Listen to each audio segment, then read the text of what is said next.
This is the story of a man named Stanley. Stanley worked for a company in a big building where he was employee number 427. Employee number 427's job was simple. He sat at his desk in room 427 and he pushed buttons on a keyboard. Orders came to him through a monitor on his desk, telling him what buttons to push, how long to push them, and in what order. This is what employee 427 did every day of every month of every year.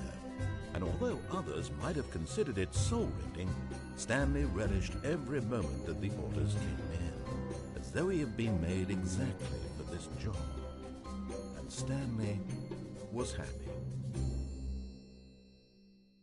And then one day, something very peculiar happened. Something that would forever change Stanley. Something he would never quite forget. He had been at his desk for nearly an hour when he realized that not one single order had arrived on the monitor for him to follow. No one had showed up to give him instructions, call a meeting, or even say hi. Never in all his years at the company had this happened, this complete isolation. Something was very clearly wrong. Shocked, frozen solid, Stanley found himself unable to move for the longest time. But as he came to his wits and regained his senses, he got up from his desk and stepped out of his office. All of his co-workers were gone. What could it mean? Stanley decided to go to the meeting room. Perhaps he had simply missed a memo.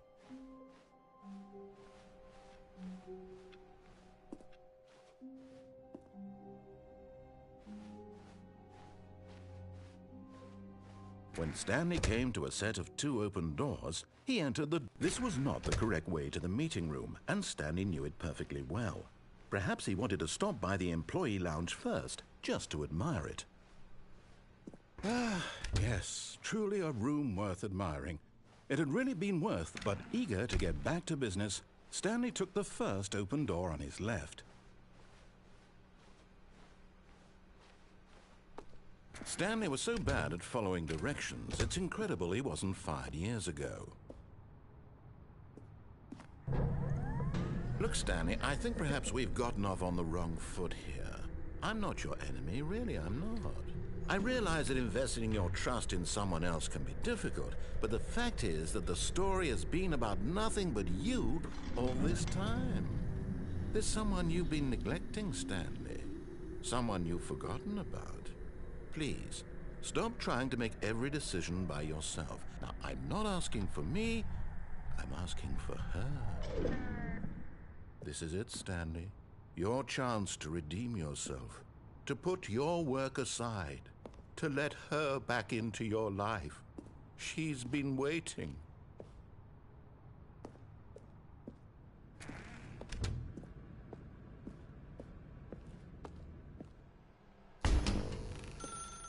That's her, Stanley.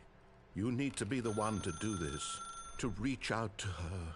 If you can truly place your faith in another, then pick up the phone.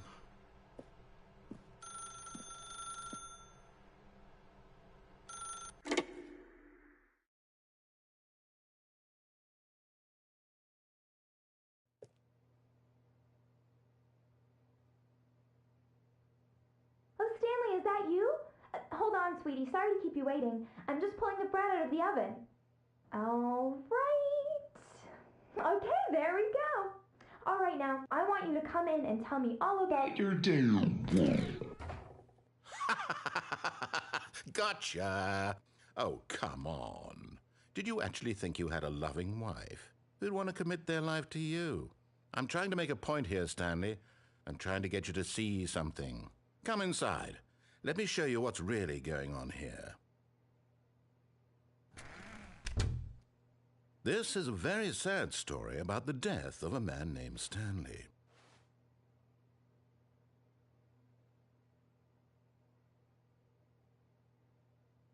Stanley is quite a boring fellow. He has a job that demands nothing of him, and every button that he pushes is a reminder of the inconsequential nature of his existence. Look at him there, pushing buttons, doing exactly what he's told to do. Now he's pushing a button. Now he's eating lunch. Now he's going home. Now he's coming back to work. One might even feel sorry for him, except that he's chosen this life.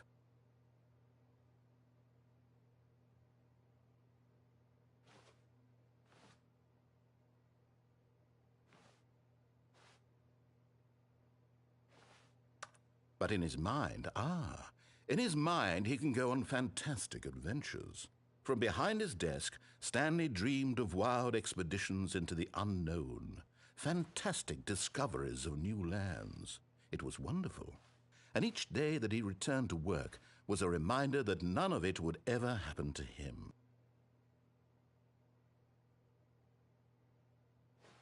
And so he began to fantasize about his own job. First, he imagined that one day while at work, he stepped up from his desk to realize that all of his co-workers, his boss, everyone in the building had suddenly vanished off the face of the earth. The thought excited him terribly.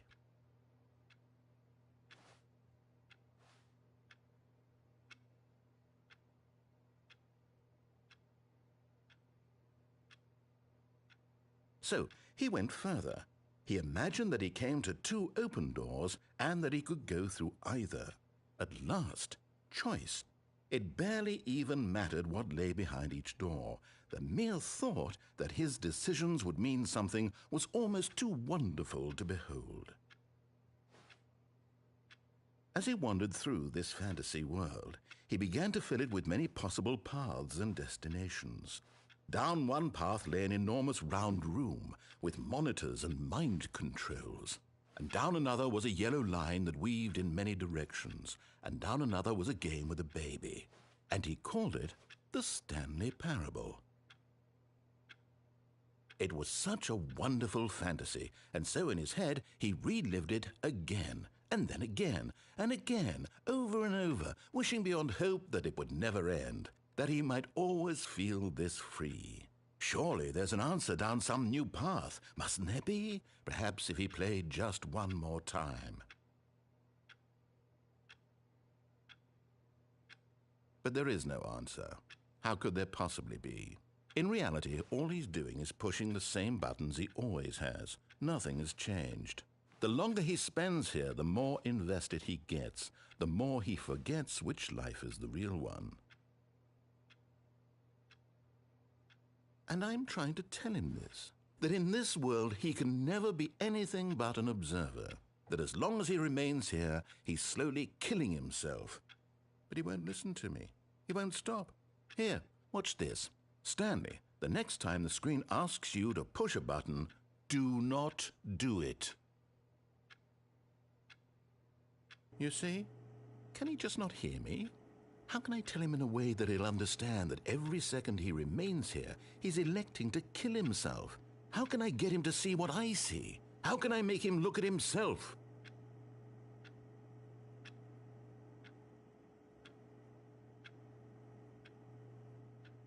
I suppose I can't, not in the way I want him to. But I don't make the rules. I simply play to my intended purpose, the same as Stanley. We're not so different, I suppose. I'll try once more to convey all this to him. I'm compelled to. I must. Perhaps, well, maybe this time he'll see. Maybe this time. And I tried again, and Stanley pushed a button. And I tried again, and Stanley pushed a button. And I tried.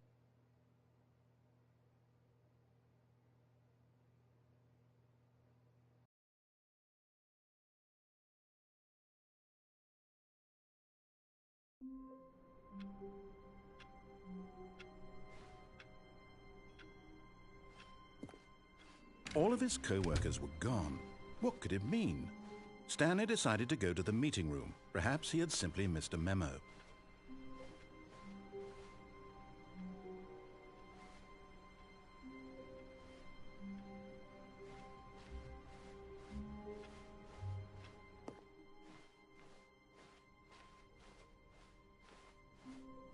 When Stanley came to a set of 2 open doors, he entered the door on his left.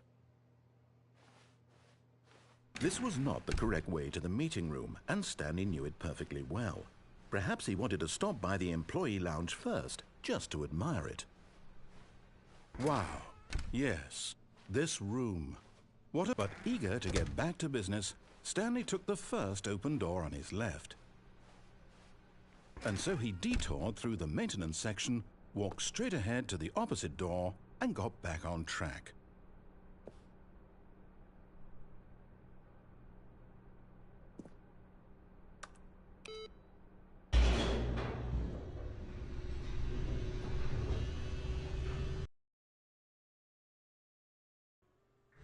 But Stanley didn't want to go back to the office. He wanted to wander about and get even further off track. So now in order to get back, he needed to go, from here it's, left.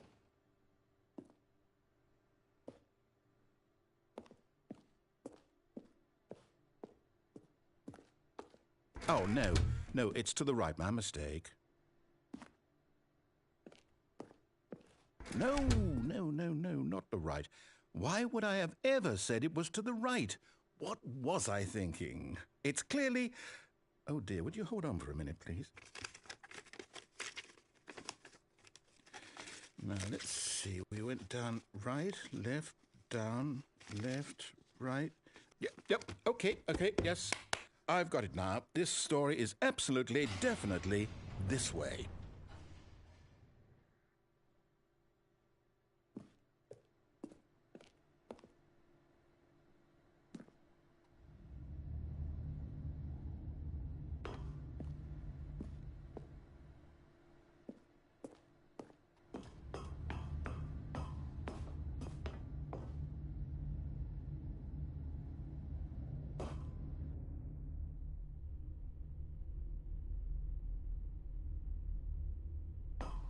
No.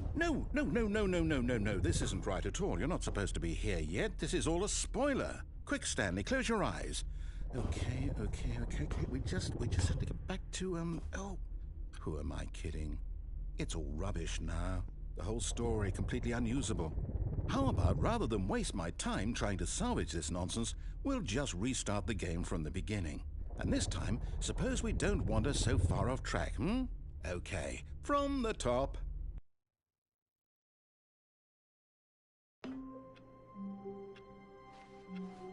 All of his co-workers were gone. What could it mean? Stanley decided to go to the meeting room. Perhaps he had simply missed a memo.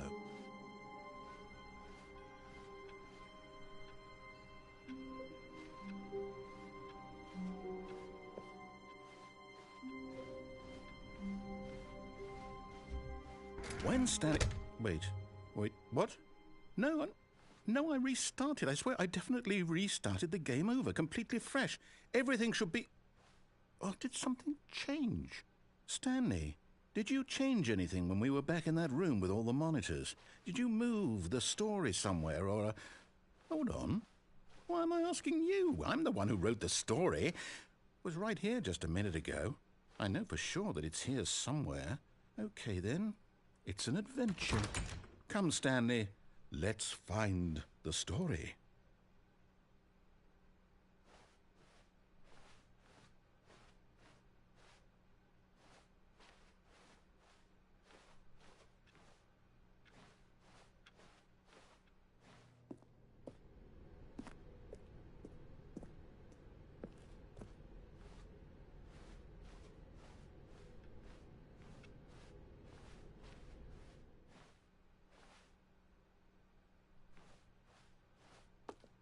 I'll say it.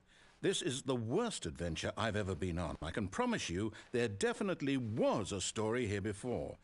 Do we need to restart the game again? Well, I find it unlikely that we'll ever progress by starting over and over again, but it's got to be better than this. Okay, let's give it a shot. Why not?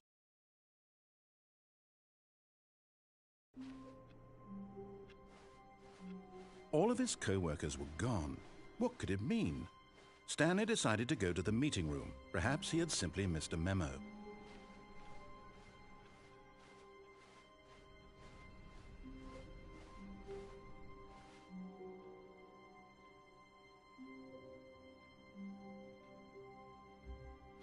Okay, yep, it's worse. I might be remembering this wrong. It's possible the story is back where we just came from. Why don't we go back the other direction and see if we missed anything?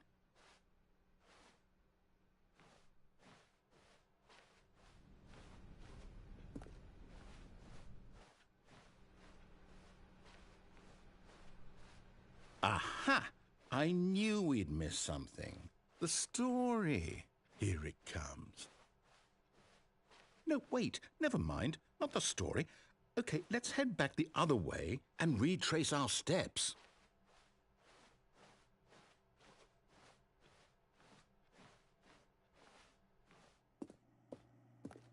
Now this... Well, I'll be honest, I don't recognize this place at all. Is this the story? I don't think so. I can't quite recall, but I believe my story took place in an office building. Is that correct? Do you remember, Stanley? Well, do you know what? Since I've completely forgotten what we were supposed to be doing, how about this? You win! Congratulations! I know you put in a lot of hard work, and it really paid off, so good job. Oh, no. No, I don't feel right about this at all. We both know you didn't put in any actual work for that win. Some people win fair and square, and this was not one of those situations. Okay, I'm getting weirded out by whatever this place is. I don't care what might happen this time. I have to restart.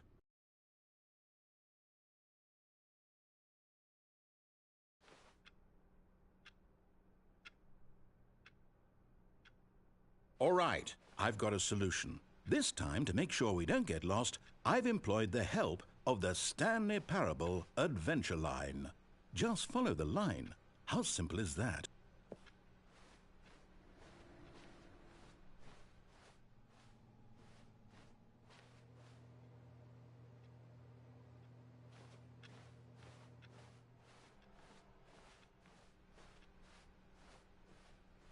No, I'm down. We're leaving it up to the line from now on.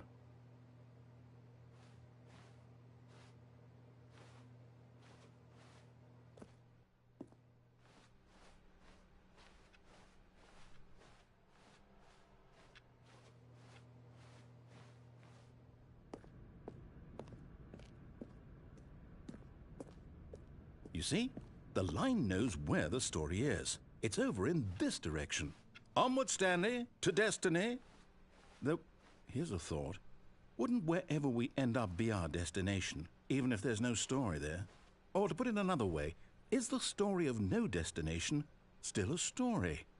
Simply by the act of moving forward, are we implying a journey such that a destination is inevitably conjured into being via the very manifestation of the nature of life itself? Okay, Stanley, I need to follow this train of thought for a minute. Just stick with me. Now, we can both agree that the nature of existence is in fact a byproduct of one's subjective experience of that existence, right? Okay. Now, if my experience of your existence rests inside of your subjective experience of this office, is this office, in fact, the skeleton of my own relative experiential mental subjective construct? Whoa. Hang on. That got a bit weird back there. Well, I'd like to apologize. Not sure where I was going with all that. You know what? I think what we need right now is a bit of music to lighten the mood.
Cut the music.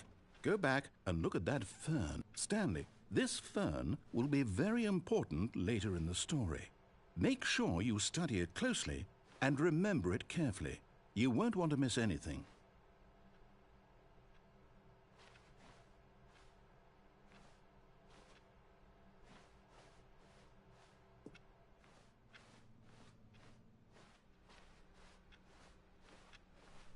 Wait, what? We're back at the office? No. Line, you do know we're looking for the Stanley Parable, right? The story? Is any of this ringing a bell?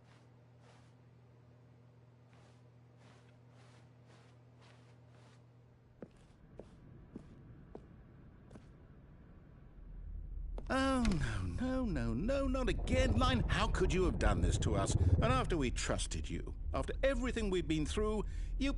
Oh, I can't take this anymore. To hell with it. Restart.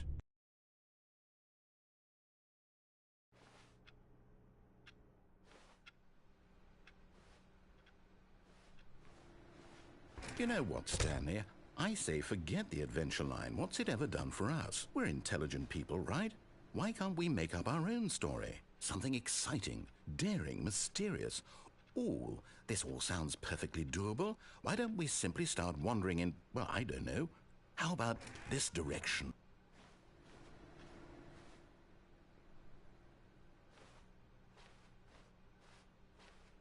Now, yes, this is exciting. Just me and Stanley forging a new path, a new story. Well, it could be anything. What do you want our story to be? Go wild. Use your imagination. Whatever it might be, Stanley, I'm ready for it. Oh, no, not you again. Stanley, I'd also like to veto the line from having any role in our awesome new story. No lines or monitor rooms.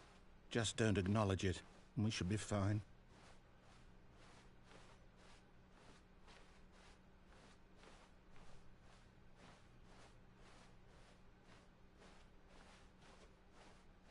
Ah, a choice. We get to make a decision. From here, the story is in our control. How important we mustn't squander the opportunity. In fact, I believe I need a minute to think here. Just walk in circles for a minute. Okay, so I know that each door has to lead somewhere, which means that somewhere, the place where we're trying to go, there must be a reverse door that leads here.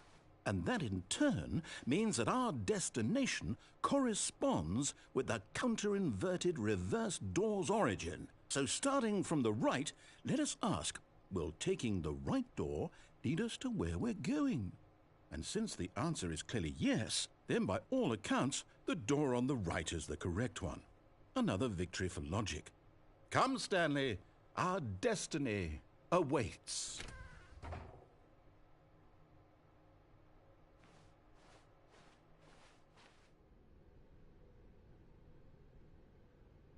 Oh, hold up, what's this? The confusion ending. You're telling me that's what this is? It's all one giant ending? And we're supposed to restart the game, what, eight times? That's really how all this goes? It's all determined? So now, according to the schedule, I restart again. Then what?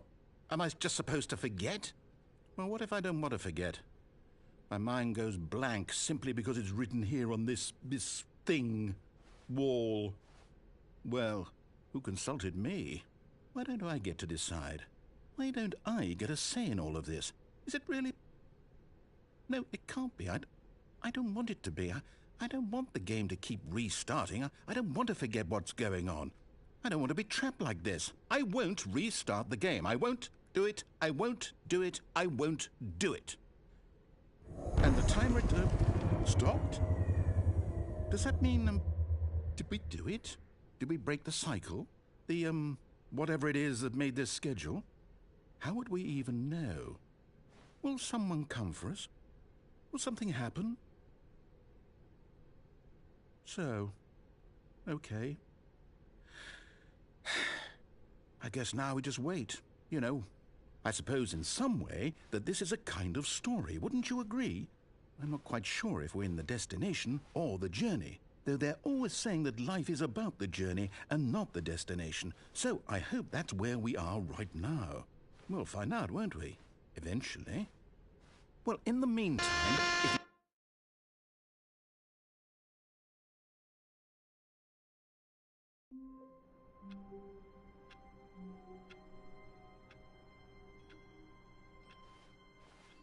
All of his co-workers were gone.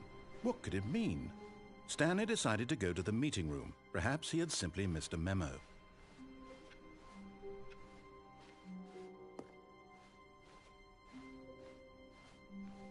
When Stanley came to a set of 2 open doors, he entered the door on his left. This was not the correct way to the meeting room, and Stanley knew it perfectly well. Perhaps he wanted to stop by the employee lounge first, just to admire it. The lounge was sublime, a work of art. But eager to get back to business, Stanley took the first open door on his left. And so he detoured through the maintenance section, walked straight ahead to the opposite door, and got back on track.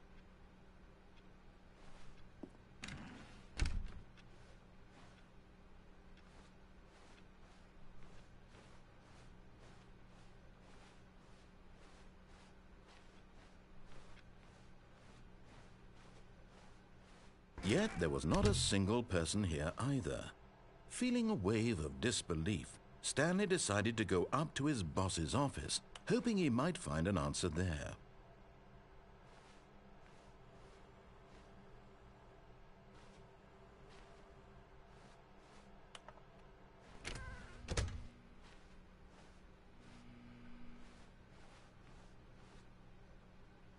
Coming to a staircase, Stanley walked upstairs to his boss's office.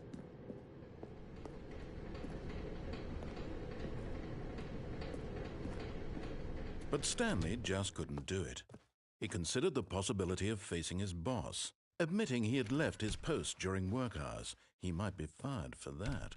And in such a competitive economy, why had he taken that risk? All because he believed everyone had vanished? His boss would think he was crazy. And then something occurred to Stanley. Maybe, he thought to himself, maybe I am crazy. All of my co-workers blinking mysteriously out of existence in a single moment for no reason at all? None of it made any logical sense. And as Stanley pondered this, he began to make other strange observations. For example, why couldn't he see his feet when he looked down? Why did doors close automatically behind him wherever he went? And for that matter, these rooms were starting to look pretty familiar. Were they simply repeating? No, Stanley said to himself, this is all too strange. This can't be real. And at last, he came to the conclusion that had been on the tip of his tongue. He just hadn't found the words for it. "I'm dreaming!" he yelled. "This is all a dream." Oh, what a relief Stanley felt to have finally found an answer, an explanation. His co-workers weren't actually gone. He wasn't going to lose his job. He wasn't crazy after all. And he thought to himself, I suppose I'll wake up soon. I'll have to go back to my boring real-life job pushing buttons. I may as well enjoy this while I'm still lucid. So he imagined himself flying and began to gently float above the ground. Then he imagined himself soaring through space on a magical starfield, and it too appeared. It was so much fun, and Stanley marveled that he had still not woken up. How was he remaining so lucid? And then perhaps the strangest question of them all entered Stanley's head. One he was amazed he hadn't asked himself sooner. Why is there a voice in my head dictating everything that I'm doing and thinking? Now the voice was describing itself being considered by Stanley, who found it particularly strange. I'm dreaming about a voice describing me, thinking about how it's describing my thoughts, he thought. And while he thought it all very odd and wondered if this voice spoke to all people in their dreams, the truth was that, of course, this was not a dream. How could it be? Was Stanley simply deceiving himself, believing that if he's asleep, he doesn't have to take responsibility for himself? Stanley is as awake right now as he's ever been in his life. Now, hearing the voice speak these words was quite a shock to Stanley. After all, he knew for certain, beyond a doubt, that this was in fact a dream. Did the voice not see him float and make the magical stars just a moment ago? How else would the voice explain all that? This voice was a part of himself too. Surely, if he could just... He would prove it. He would prove that he was in control, that this was a dream. So he closed his eyes gently, and he invited himself to wake up. He felt the cool weight of the blanket on his skin, the press of the mattress on his back, the fresh air of a world outside this one. Let me wake up, he thought to himself. I'm through with this dream. I wish it to be over. Let me go back to my job. Let me continue pushing the buttons. Please, it's all I want. I want my apartment, and my wife, and my job. All I want is my life exactly the way it's always been. My life is normal. I am normal. Everything will be fine. I am okay.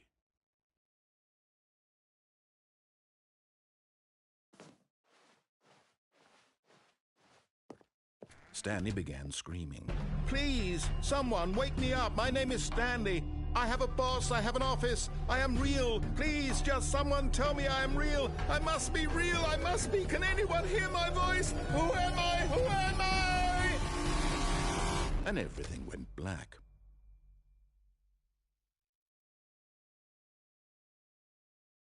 This is the story of a woman named Mariella. Mariella woke up on a day like any other. She arose, got dressed, gathered her belongings, and walked to her place of work. But on this particular day, her walk was interrupted by the body of a man who had stumbled through town talking and screaming to himself, and then collapsed dead on the sidewalk. And although she would soon turn to go call for an ambulance, for just a few brief moments she considered the strange man. He was obviously crazy. This much she knew. Everyone knows what crazy people look like. And in that moment, she thought to herself how lucky she was to be normal. I am sane. I am in control of my mind. I know what is real and what isn't. It was comforting to think this, and in a certain way, seeing this man made her feel better. But then she remembered the meeting she had scheduled for that day. The very important people whose impressions of her would affect her career, and by extension, the rest of her life. She had no time for this, so it was only a moment that she stood there, staring down at the body. And then she turned and ran.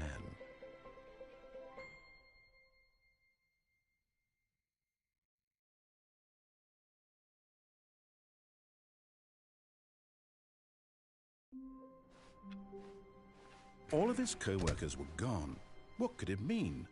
Stanley decided to go to the meeting room. Perhaps he had simply missed a memo.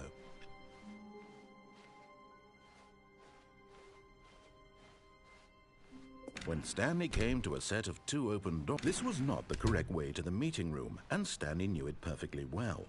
Perhaps he wanted to stop by the employee lounge first, just to admire it. Standing now in this incredible room, Stanley for the first, but eager to get back to business, Stanley took the first open door on his left. And so he detoured through the maintenance section, walked straight ahead to the opposite door, and got back on track. Yet there was not a single person here either. Feeling a wave of disbelief, Stanley decided to go up to his boss's. Coming to a staircase, Stanley walked upstairs to his boss's office.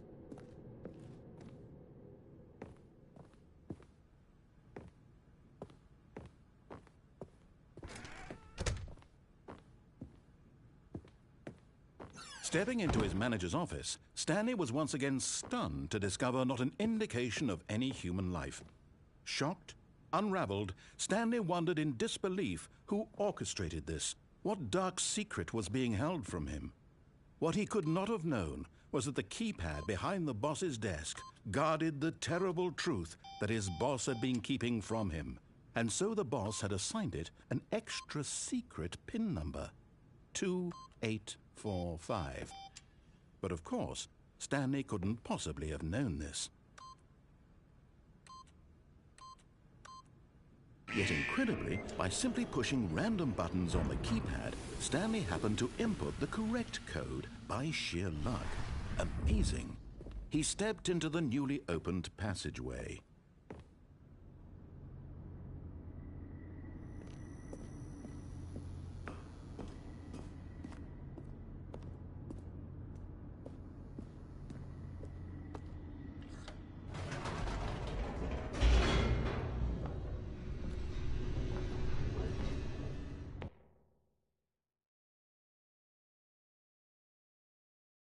Descending deeper into the building, Stanley realized he felt a bit peculiar. It was a stirring of emotion in his chest, as though he felt more free to think for himself, to question the nature of his job. Why did he feel this now, when for years it had never occurred to him? This question would not go unanswered for long. Stanley walked straight ahead through the large door that read Mind Control Facility.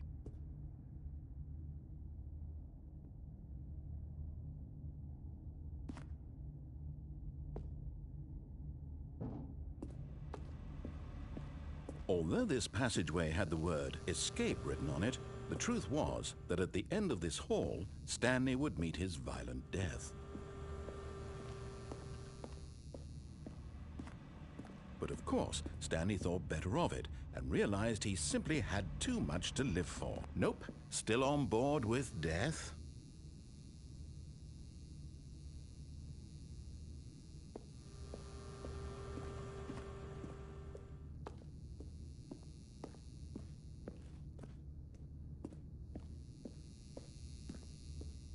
The door behind him was not shut. Stanley still had every opportunity to turn around and get back on track. At this point, Stanley was making a conscious, concerted effort to walk forward and willingly confront his death.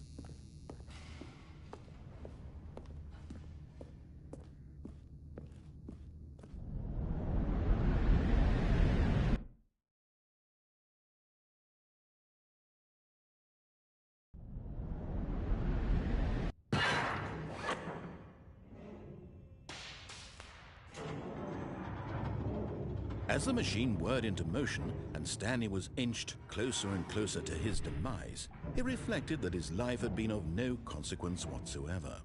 Stanley can't see the bigger picture. He doesn't know the real story, trapped forever in his narrow vision of what this world is. Perhaps his death was of no great loss, like plucking the eyeballs from a blind man. And so he resigned and willingly accepted this violent end to his brief and shallow life. Farewell, Stanley.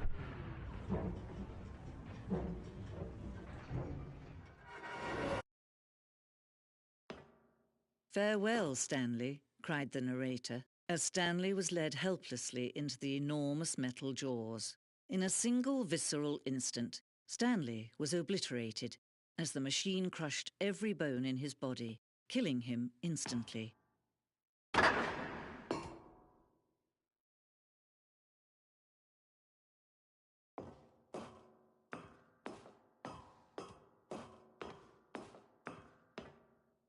And yet it would be just a few minutes before Stanley would restart the game, back in his office, as alive as ever. What exactly did the narrator think he was going to accomplish?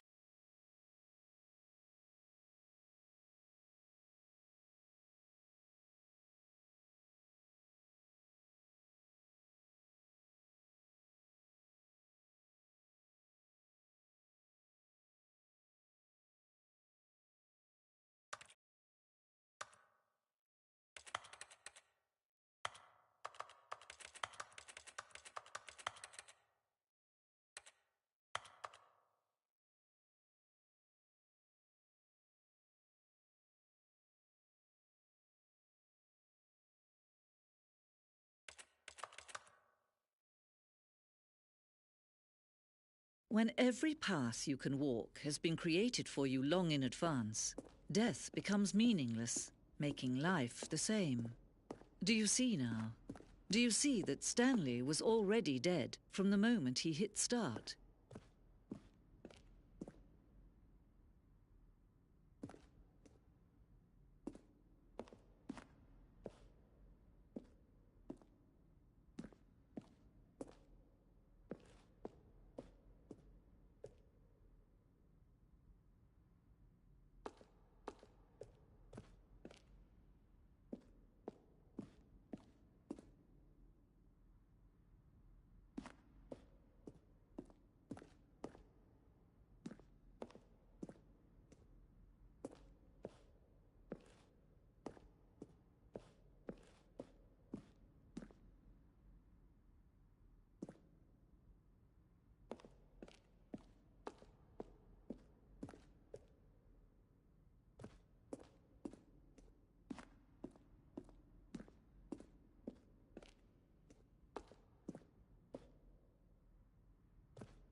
Then he pushed the number 8. Shoot. Well, try the other one then.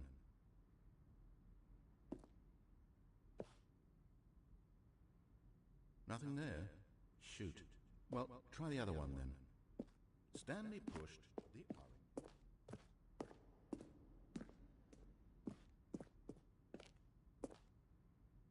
Stanley pushed the big red button.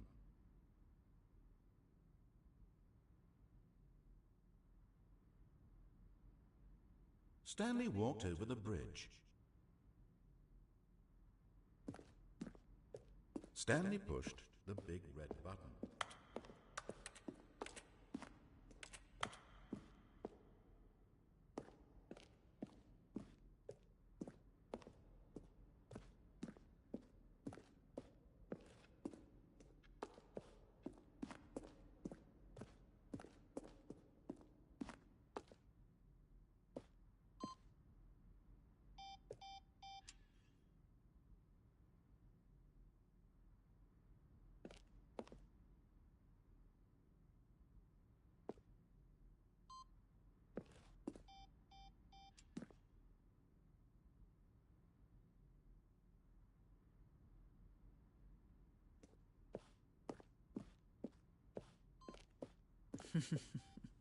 Oh, look at these two. How they wish to destroy one another.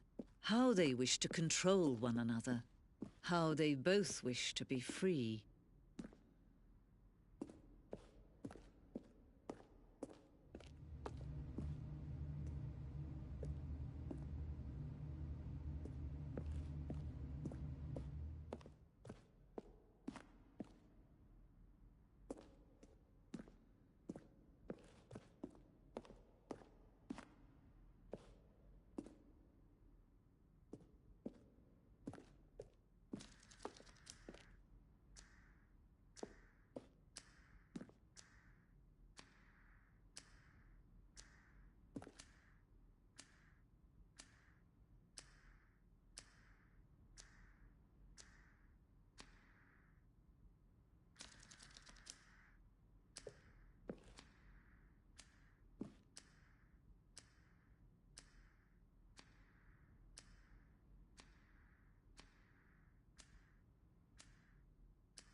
Can you see? Can you see how much they need one another? No, perhaps not. Sometimes these things cannot be seen. But listen to me. You can still save those two. You can stop the program before they both fail. Turn off your PlayStation. There's no other way to beat this game. As long as you move forward, you'll be walking someone else's path. Stop now and it'll be your only true choice. Whatever you do, choose it. Don't let time choose for you. Don't let...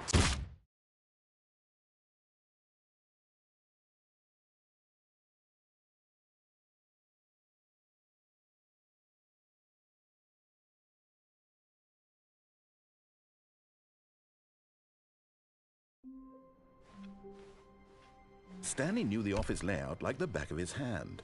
It was only a matter of time before he found the others, wherever they were. Just a matter of time. When Stanley came to a set of 2 open doors, this was not the correct way to the meeting room, and Stanley knew it perfectly well. Perhaps he wanted to stop by the employee lounge first, just to admire it. Stanley felt lightheaded, butterflies in his stomach, but eager to get back to business, Stanley took the first open door on his left. And so he detoured through the maintenance section, walked straight ahead to the opposite door, and got back on track. Yet there was not a single person here either. Feeling a wave of disbelief, Stanley decided to go up to his boss's. Coming to a staircase, Stanley walked upstairs to his boss's office.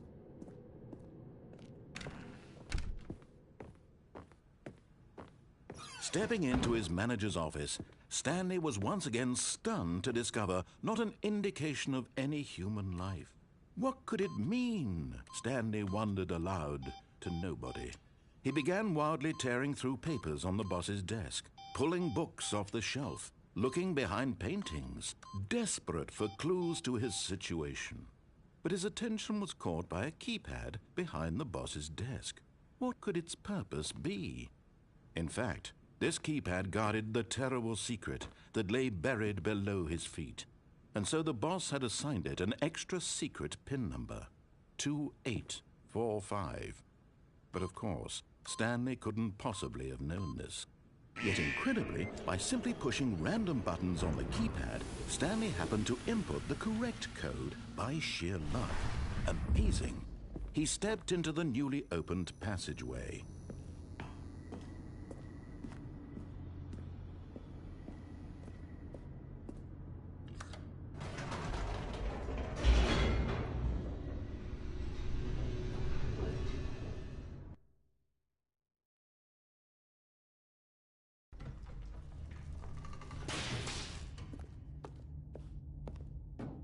Stanley walked straight ahead through the large door that read Mind Control Facility.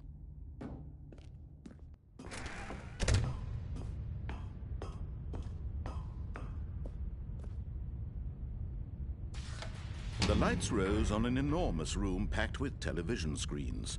What horrible secret did this place hold? Stanley thought to himself. Did he have the strength to find out?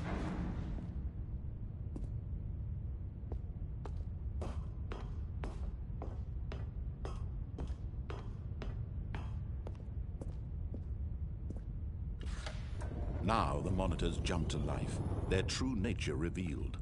Each bore the number of an employee in the building, Stanley's co-workers. The lives of so many individuals reduced to images on a screen, and Stanley, one of them, eternally monitored in this place where freedom meant nothing.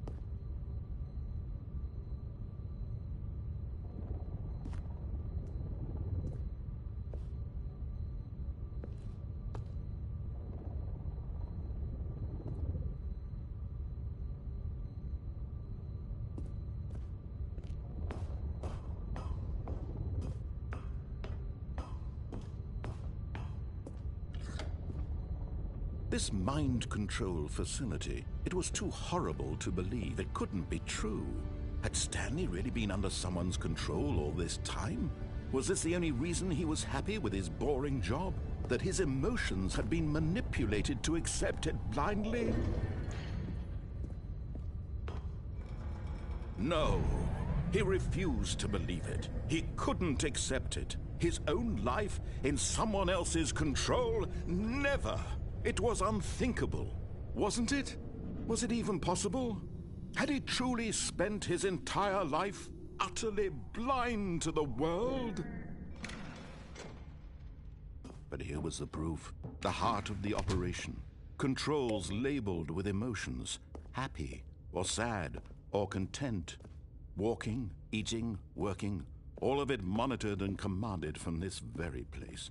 And as the cold reality of his past began to sink in, Stanley decided that this machinery would never again exert its terrible power over another human life. For he would dismantle the controls once and for all.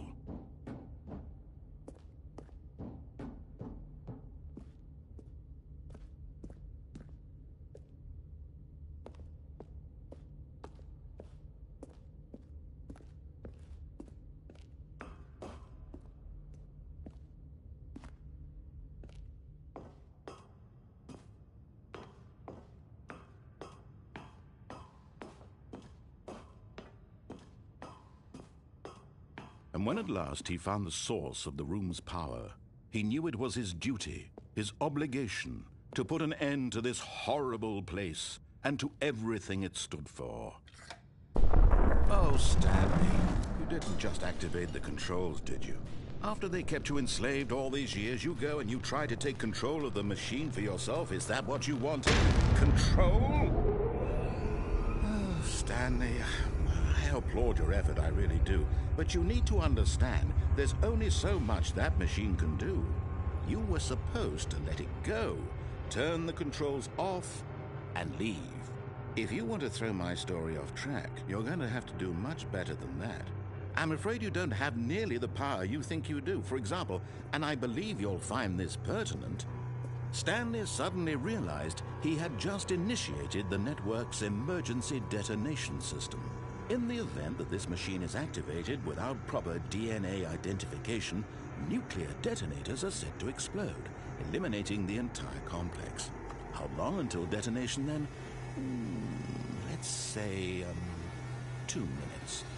Ah, now this is making things a little more fun, isn't it, Stanley? It's your time to shine. You are the star. It's your story now. Shape it to your heart's desires. Oh, this is much better than what I had in mind. What a shame we have so little time left to enjoy it. Mere moments until the bomb goes off. But what precious moments each one of them is.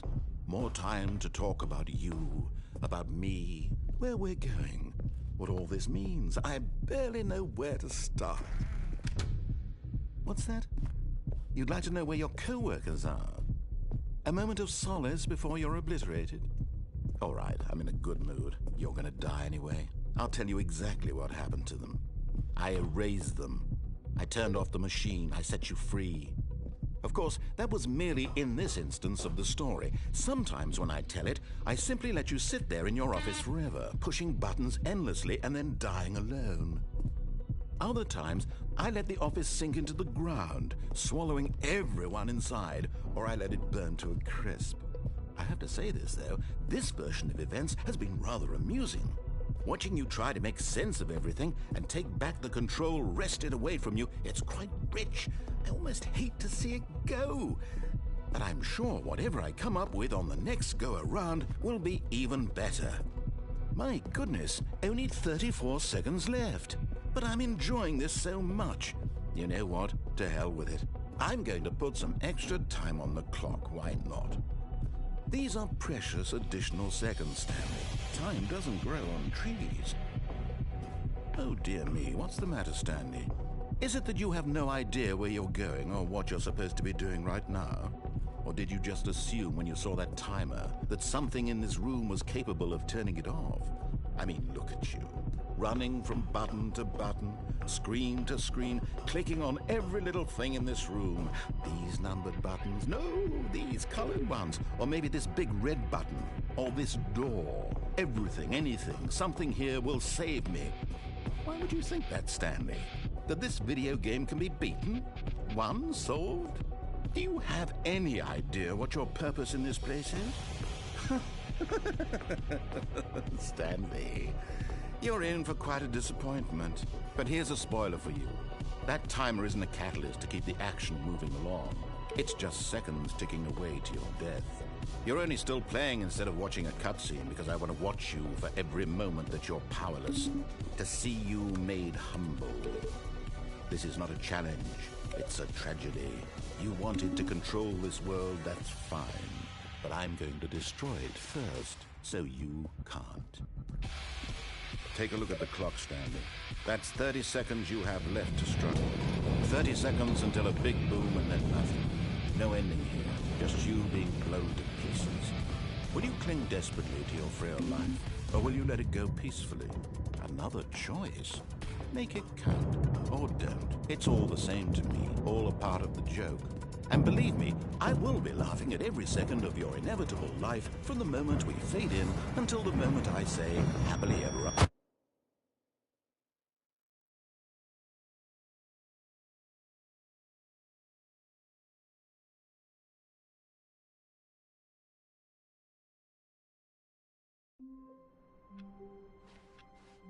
Just a step through this door, Stanley thought to himself. That's all I need. If I can make it through this door, I can make it through them all. Oh, new content? What does that mean, new content?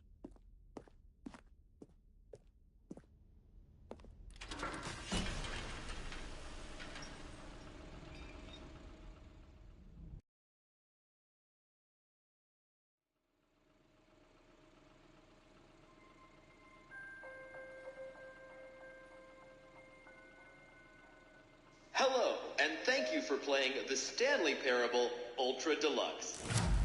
As you may know, the Stanley Parable was a video game released in 2013 on home computers.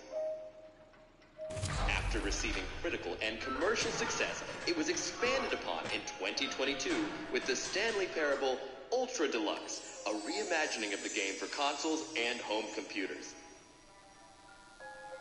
The Stanley Parable Ultra Deluxe features exciting new content that broadens and expands the world of the Stanley Parable, delighting audiences the world over. Please, step inside and see what thrilling new adventures await in the Stanley Parable Ultra Deluxe. Oh, well, this sounds delightful. I'm very excited to see the thrilling new Ultra Deluxe content. Okay, so far it's an elevator. Nothing special yet, but I'm sure it's just the beginning of a mesmerizing adventure.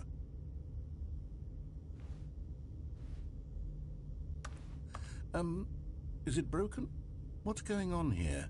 Should we be moving somewhere or... Oh, there we go. All right, finally, at long last, it's on to the new content. I've never been more ready. Let's do it.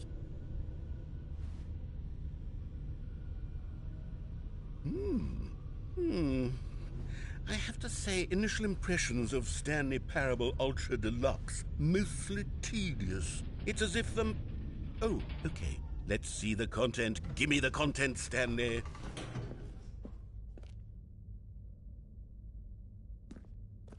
All right, let's see. It's the jump circle.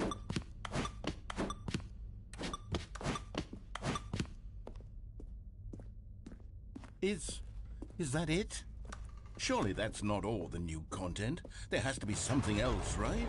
Goodness, another elevator. Stanley, I have to say, initial impressions of this game are not positive.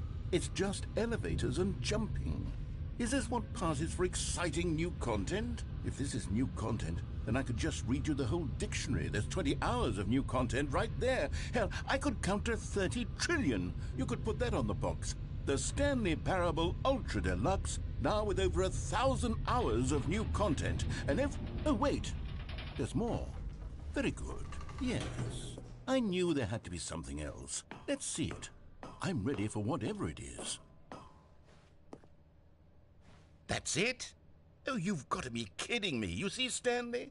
This is what happens when greedy video game developers with no respect for their fan base rush a cheap expansion to market for no reason other than to make an easy dollar. And don't get me started on the level of craftsmanship that's gone into it. In fact, I'm looking right now at the game's trophies, and it's hard to believe one of them actually says, "Test trophy, please ignore." What quality assurance department signed off on this? I'm infuriated and I'm offended, and I intend to find these people on Twitter and hold them personally accountable. It's my fault, Stanley. I built up too much anticipation around the new content, I'm afraid. It could never have lived up to such expectations. If you're still with me, why don't we just reset the game, and we'll try to get back to what the Stanley Parable is really about. No frills, no gimmicks. Just you and me having a great time together like always. What do you say, friend?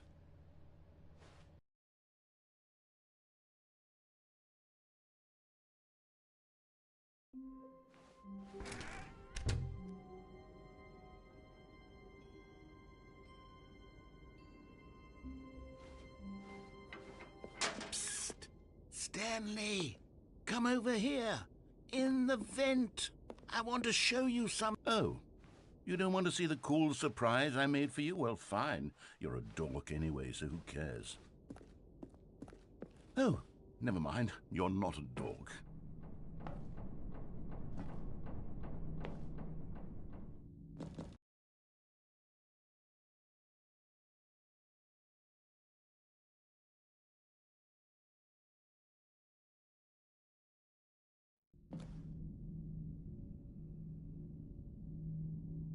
Okay, you remember how cheap and unsatisfying the new Ultra Deluxe content turned out to be? Well, it got me thinking about the past, and how much better the Stanley Parable used to be.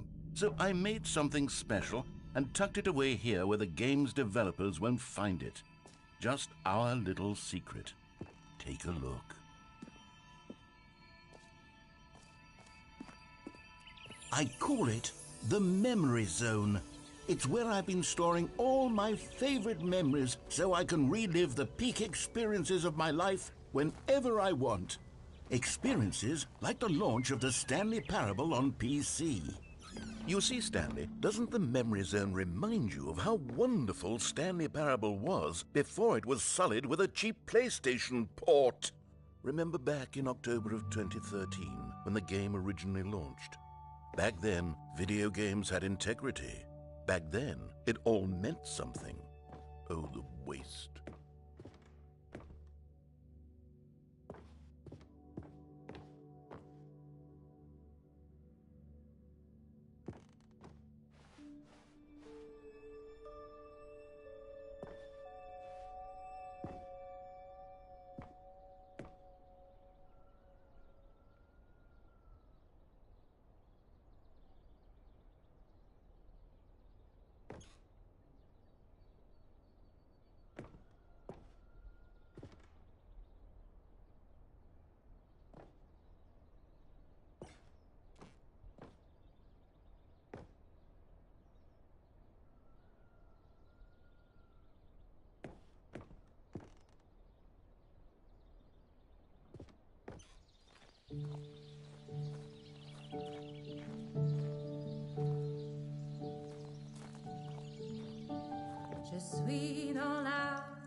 And over here is where I keep reviews of the Stanley Parable. Like this stunning triumph of games journalism, 10 out of 10 from Destructoid.com. James Stephanie Sterling writes, and I quote, "Where so many games that aspire to be more than games end up less than any form of art, Stanley Parable strives and then succeeds to be every game ever created." Did you hear that, Stanley? Every game ever created. That's how grand and all-encompassing the original Stanley Parable was. It was literally every game ever created. It was Skyrim. It was Persona 3. It was all of them. And now, it's nothing. It's no games at all. It isn't even the Stanley Parable anymore. It's just a husk now. A lifeless husk with an hour of new elevator content.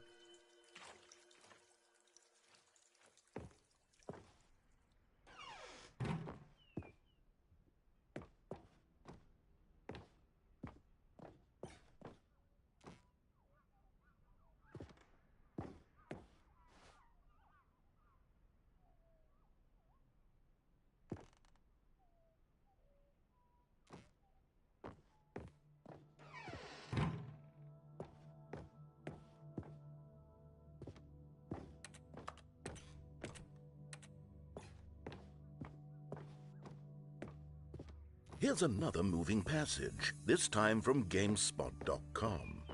The Stanley Parable is both a richly stimulating commentary on the nature of choice in games and one that offers some of the most enjoyable, surprising, and rewarding choices I've ever been confronted with in a game. 9 out of 10. Don't you get it, Stanley? The game was perfect. It didn't need anything else. It didn't need new content. All they had to do was transport it in pristine condition along to the PlayStation. Boom, done. And they couldn't even do that. Couldn't resist the urge to go meddling with a beloved franchise. These were simpler times, Stanley. What I wouldn't give to go back, to have it all over again. Wait, hang on. I don't recall this part of the memory zone before. What's this? What's down here? Oh no, oh God, no, Stanley. It's a collection of reviews from Pressurized Gas, the extremely popular online storefront for computer games. I haven't looked at these in years. I can't even imagine what's been collecting down here. Surely these reviews were glowing as well, weren't they? Honestly, I could not be bothered to play this game to full completion. The narrator is obnoxious and unfunny, with his humor and dialogue proving to be more irritating than entertaining. Unfunny? I'm not trying to be funny. I'm trying to make a serious work of art. I suppose I could write up a handful of gags to insert into the Stanley Parable, but the game is already such a densely layered web of profound philosophical insights that I can't even imagine where I'd have the room to stick them.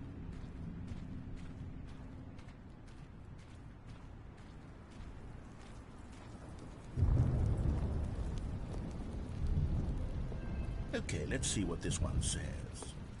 While the idea for the game is good, for someone who prefers non-linear games, this preachiness gets annoying fast. Preachy?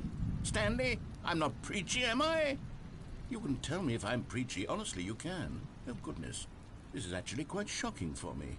Well, to be honest, I had always thought of the game's dialogue as being rather terse to begin with. You can't know how much fluff I cut from the game to get it to feel as light and airy as it... Well, I always thought it did, but maybe it wasn't. Oh dear. What an awful memory to have to hold on to. These black marks on my otherwise unimpeachable track record. I feel like a failure. Like I let these people down. Perhaps the Stanley Parable isn't quite as sterling as I always remembered. What's this one got to say? You constantly have to stop doing anything so the narrator can catch up with his long-winded explanations of what's happening. I wish there was a skip button. A skip button? Well, yes. Yes, I think we can do that. If I'm truly too preachy, then maybe letting you skip ahead for just a moment, surely it couldn't hurt. Not if it means we can strike these negative reviews from the record. Only positive reviews of the Stanley Parable. That's my motto today, and it's always been my motto. I'd do anything for the customer, Stanley. Yes, a skip button we shall have.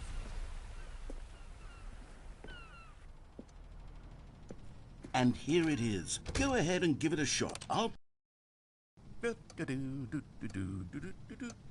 you're back, you see. You were only frozen in time for a few minutes, but it was plenty of time for me to deliver a long, rambling monologue full of...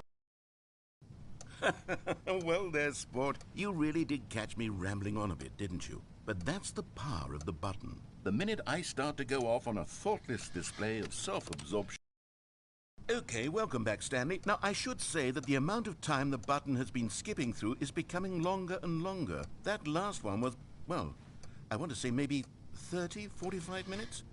It's not unendurable by any means, but there's really only so much I can ramble on to myself about. I know, it's shocking, isn't it? But at any rate, I do suggest that we not press... Stanley, please don't push the button again. It's been 12 hours. You've just been frozen there. I don't know why the skips are getting longer, but they're really, truly getting longer. Oh, Stanley, you're back. You're back. Oh, my goodness. I have someone to talk to again. Stanley, I think it's been a week. Or 2 weeks. I've been... Oh, hello. It's you. You're here again. Welcome. I have had time to think about you and about us and about everything we've been through. I've had so much time. I stopped keeping track after a year. Have you ever sat down in one place and not moved for one entire year? Let me describe it for you. To begin with, there is only regret. There is only the turning wheel of mist.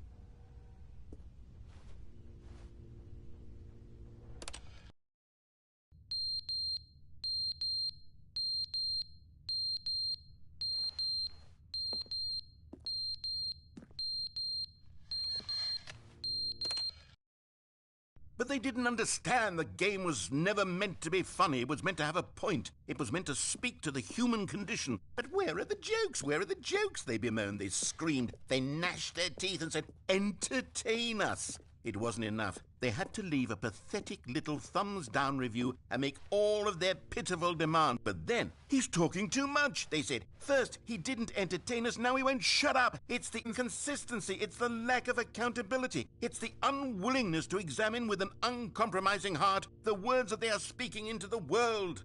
As though there were no consequences for a lack of cohesion in one's assessment of others. But of course, absolutely anyone can leave a review. So here's what we get. We get these demands that seek everything and are accountable to nothing. We get a world where someone will say, oh, there should be a skip button. You should be able to freeze Stanley in place while the narrator sits there forever and ever. We want all of this in the new Stanley parable. We demand it. And then, because it was said, because it was spoken, now it simply has to happen. The most immediate desires, every single thing demanded by every person at every moment in time. If someone wants it, then it's a crime not to bring it into being.